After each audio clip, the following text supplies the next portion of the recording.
नमस्कार दोस्तों, स्वागत है आप सबका आपके अपने चैनल स्टडी विद एचपी स्वामी पर, जहां पर आपको हर दिन हाई कोर्ट, एसएससी इत्यादि विभागों हेतु डिक्टेशन समय पर उपलब्ध करवाया जाता है।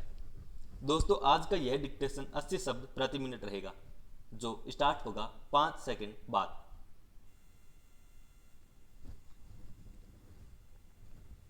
स्टार्ट।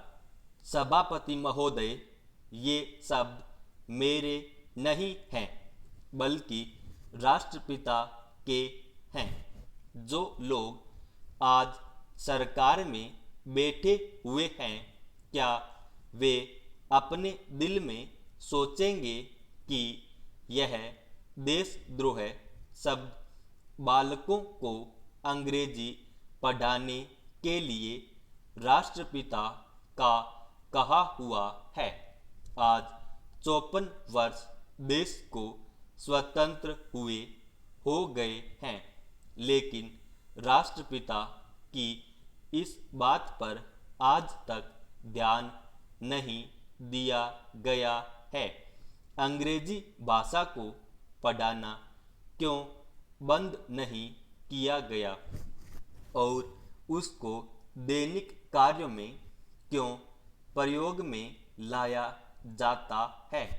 मैं इस बात को कई बार इस सदन में कह चुका हूँ और मैंने इस विधान परिषद की नियमावली में 1 वर्ष पहले एक संशोधन भी रखा था, लेकिन मेरा दुर्भाग्य है कि वह संशोधन वर्ष भर से इस सदन में प्रस्तुत नहीं हो सका।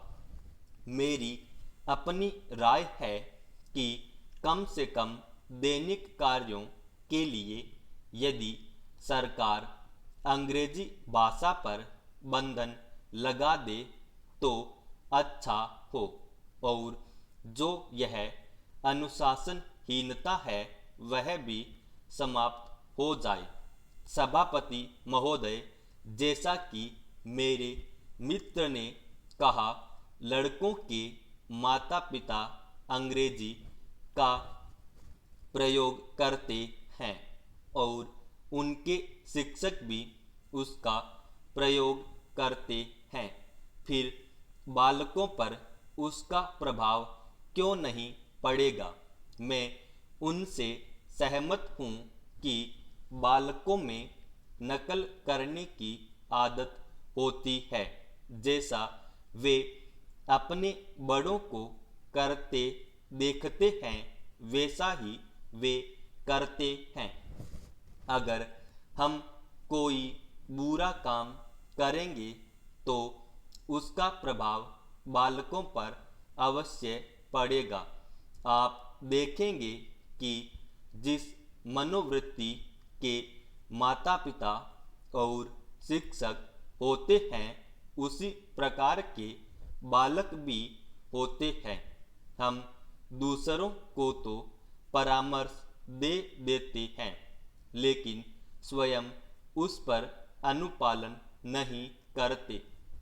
इसके साथ ही साथ हमको शिक्षा प्रणाली की ओर भी ध्यान देना है। शिक्षा के जिन तरीकों को आजकल अपनाया जा रहा है वे वास्तव में लाभकारी नहीं है। सरकार की ओर से इस प्रकार का आदेश होना चाहिए कि 14 वर्ष तक बालकों को अपनी मातृभाषा में ही शिक्षा दी जाएगी और दैनिक कार्यों में भी अंग्रेजी का प्रयोग नहीं होगा।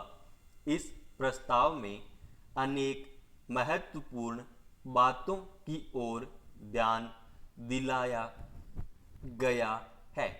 मैं समझता हूँ कि जब माननीय मंत्री इसका उत्तर देंगे तो कह देंगे कि हम बहुत सी बातों पर कार्यान्वयन कर रहे हैं, लेकिन मैं समझता हूँ कि उन पर कोई कार्यान्वयन नहीं हो रहा है। सभापति महोदय, आज हमारे देश में जो ऊपर से लेकर नीचे तक शिक्षा की जा रही है, उसमें व्यवस्था ही एक कारण है, जिसकी वजह से शिक्षा का स्तर गिरता जा रहा है। मेरा अपना विचार है कि जो शिक्षा प्रणाली है और जिस रूप में शिक्षा दी जा रही है, वही अनुशासनहीनता का भी कारण है।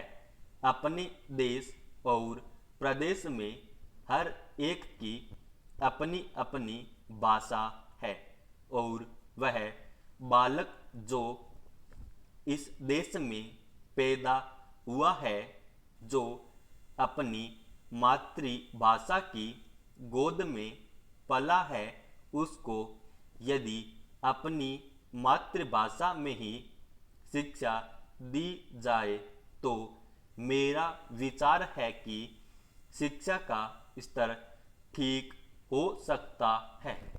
जो सबसे बड़ी भूल और कमी सरकार के द्वारा दी जाने वाली शिक्षा के संबंध में हो रही है, वह यह है कि बालक की मातृभाषा में शिक्षा न देकर उसको उस भाषा में शिक्षा देने की व्यवस्था की गई है, जो हमारे देश या प्रदेश की भाषा कभी रही ही नहीं। मेरा अभिप्राय विदेशी भाषा अंग्रेजी से है। मैं यह मानकर चलता हूँ कि जब से यह भाषा इस देश में आई है, चाहे वह किसी कारण से आई हो, इसे आप भी और इस माननीय सदन के सदस्य भी जानते हैं कि उससे बुरे परिणाम ही निकले हैं। कोई भलाई नहीं हुई है। इस देश को जो हानि हुई है, वह किसी से छिपी नहीं है।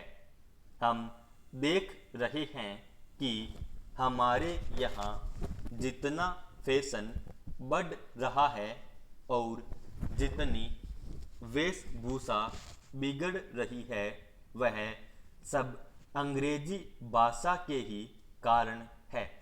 जिस समय यहाँ पर अंग्रेजों का राज्य था, प्रायः यह देखने को मिलता था कि वे लोग जो विशेष करके किसी न किसी तरह से सरकारी पक्ष के ही होते थे, अंग्रेजों से मिलने के लिए जाते समय अंग्रेजी वेशभूषा का ही प्रयोग करते थे।